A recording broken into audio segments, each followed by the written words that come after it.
जिंदगी का पहला अवार्ड कंगना रनौत के हाथों से फिसल गया।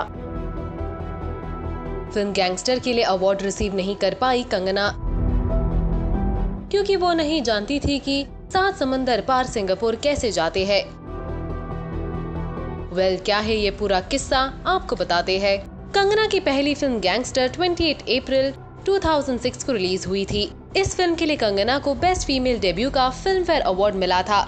हालांकि वो इस अवार्ड को रिसीव करने सिंगापुर नहीं जा पाई थी। एक बातचीत में उन्होंने इसके पीछे की वजह बताई। रिपोर्ट्स के मुताबिक, मैं नहीं जानती थी कि मुझे नामांकित किया गया था। जब टीम रवाना हो रही थी तब उन्होंने मुझसे मेरी यात्रा की प्लानिंग के बारे में पूछा। मुझे नहीं पता था कि सिंगापुर कैसे जाना है, कहाँ रहना है। मुझे अपने क्रू से टिकट की कीमतों के बारे में पूछने के लिए बहुत शर्मिंदा होना पड़ा था, इसीलिए मैंने अवसर खो दिया। जब मुझे विनर घोषित किया गया तो गैंगस्टर और क्वीन के डीओपी बॉबी सिंह, अफसोस जो अब इस दुनिया में नहीं है, उन्होंने मुझे कॉल किया और कहा कि वो मेरी ट्रॉफी रिसीव कर रहे हैं। मैं रोमांचित थी और ये मेरी सबसे खूबसूरत यादों में से एक है। काफी रोमांचक किस्सा है ये। कंगना के अचीवमेंट्स की बात करें तो उनको 2008 में फिल्म फैशन के लिए बेस्ट सपोर्टिंग एक्ट्रेस का नेशनल अवार्ड मिला। 2014 में क्वीन और 2015 में तनु वेड्स मनु रिटर्न्स के लिए बेस्ट एक्ट्रेस का नेशनल अवार्ड मिला। भारत सरकार उन्हें देश का चौथा सर्वोच्च सम्मान पद्मश्री भी दे चुके हैं।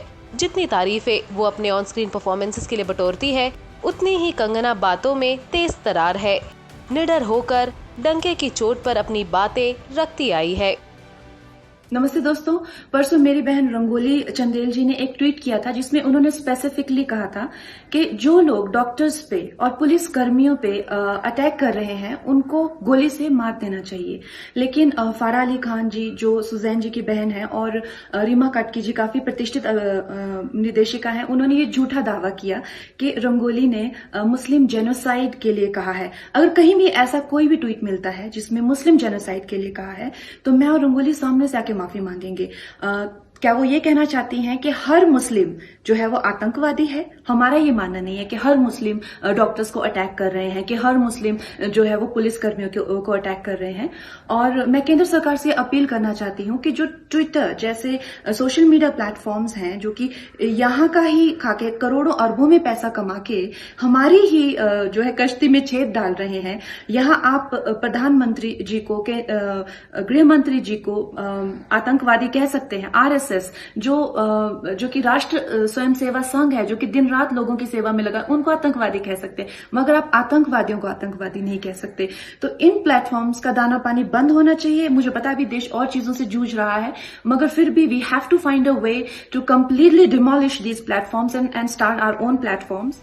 इस साल उन्होंने बॉलीवुड में 14 साल पूरे कर लिए हैं। अपने शुरुआती दिनों के बारे में, अपने स्ट्रगल्स के बारे में कंगना ने एक वीडियो के जरिए जिक्र किया था। जब मैं 19 साल की तो एक फिल्म की शूट कर रही थी वोला में, तो उसमें मेरा जो कैरेक्टर था बहुत ही ट्रॉमेटाइज्ड था, तो नर्वसनेस में बहुत स्मोक करती थी। तो मैं छोटी सी थी तो मुझे आके सिगरेट दी जाती थी और मुझे सब कहते थे कि जरा बच के रहना, तुम्हें आदत ना लग जाए। मैं सोचती इस इतनी गंदी चीज़ की कैसे किसी को आदत लग सकती है? मतलब खांसी आती है, उल्टी है, चक्कर सा आने लगता है, so how can this happen?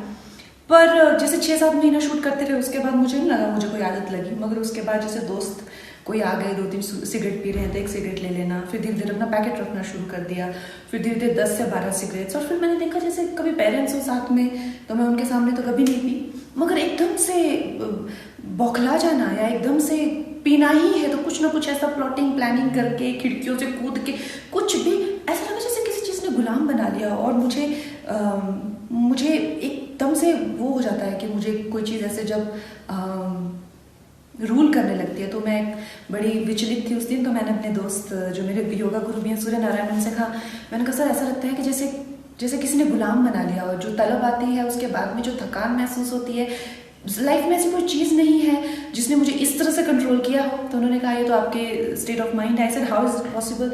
Like किसी भी चीज़ से आप जो है ये ताकत छीन सकते हो, आपको इस तरह से कंट्रोल करने की ताकत। सिर्फ त्याग को अपना, जो श्री रामचंद्र ने कहा है।